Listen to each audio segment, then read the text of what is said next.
The Midnight Hauntings.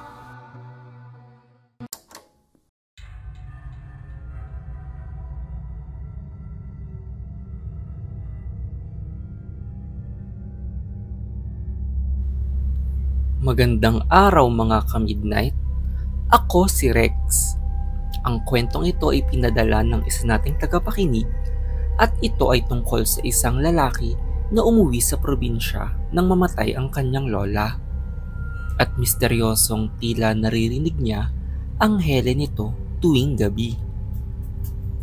Ako si Sam at nangyari ang aking kwento ilang taon na ang nakalipas. Ilang dekada ko nang hindi nakikita ang aking lola simula nang umuwi siya ng probinsya. Kaya naman nung siya ay namatay, ay unang beses kong umapak sa kanyang bahay ulit. May pagkaluma ngunit malaki ang bahay ni Lola Rosa sa probinsya. Pinamana daw sa kanya ito ng kanyang mga magulang at dito rin siya lumaki. Nung nagpamilya si Lola, ay lumuwas siya ng Maynila at hindi nakauwi ng matagal. Pero nung bumukod ang aking ama, ay bumalik siya rito. Natatandaan kong napakamalapit sa akin ni Lola Rosa tuwing kami ay dumadalaw sa probinsya.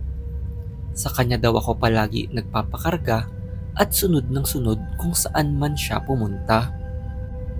Ngunit nung ako ay lumaki-laki na, ay hindi na kami gaano nakakabisita.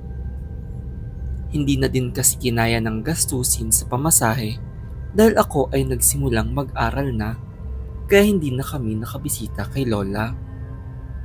Nung ako ay nanatili sa bahay niya matapos ang libing, ay saktong may narinig akong pamilyar ngunit nakakakilabot na tunog sa labas ng bintana.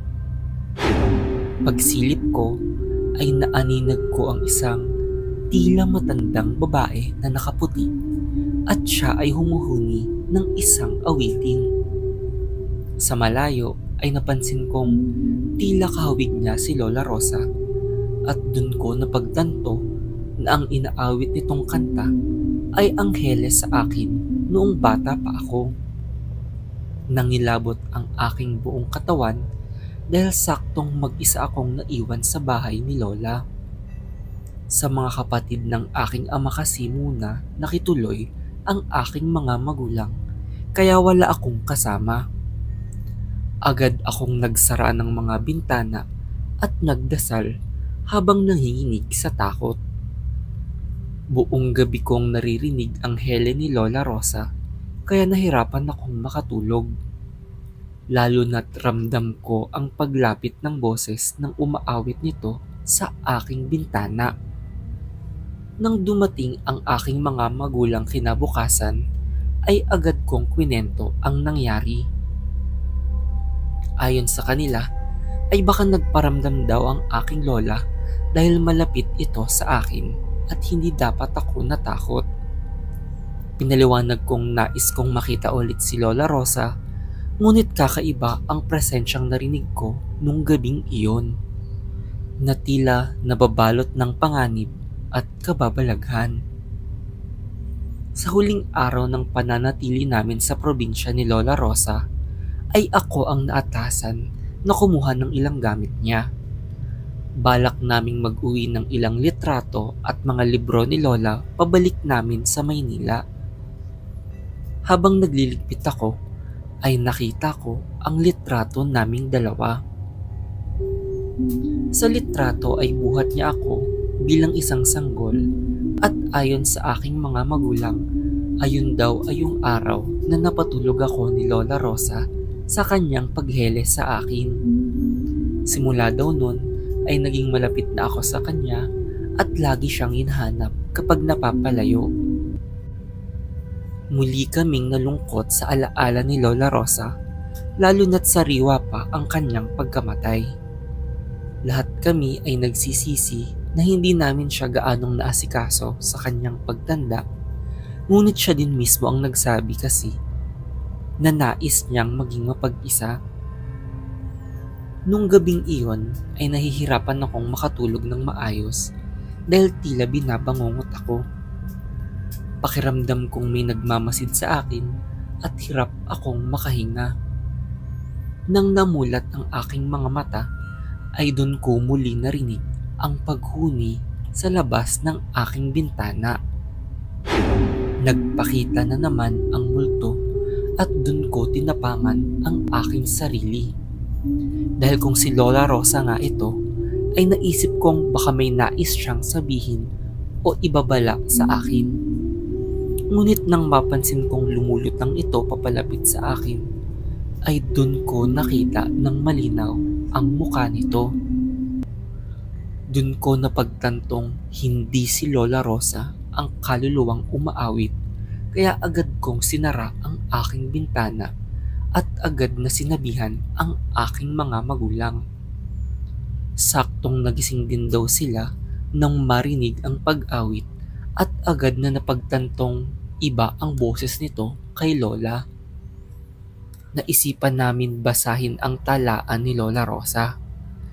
Doon namin napag-alaman na natutunan daw niya ang kanta sa kanyang ama na isang albularyo. Inaawit daw ito ng kanyang ama tuwing may dinadasalan na bahay, kaya naisip niyang pantaboy ito ng masamang espiritu. Kinabukasan ay naghanap kami ng albularyo para alamin ang ibig sabihin ng kanta at nagulat kami sa kanyang sinabi. Dahil sa akala naming panlaban sa masamang kaluluwa, ay isa palang pantawag di umano sa mga maligno.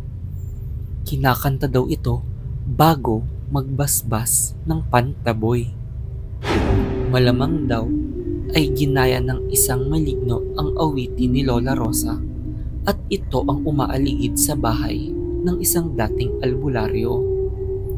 Malamang ay nawala na daw ang basbas ng proteksyon sa bahay simula nang pumanaw si Lola, kaya nagbalik ang masasamang espiritu dito. Ang pagkanta daw ng awiting iyon ay para sumapi sa kinakantahan ang masamang espiritu upang hindi ito makatakas.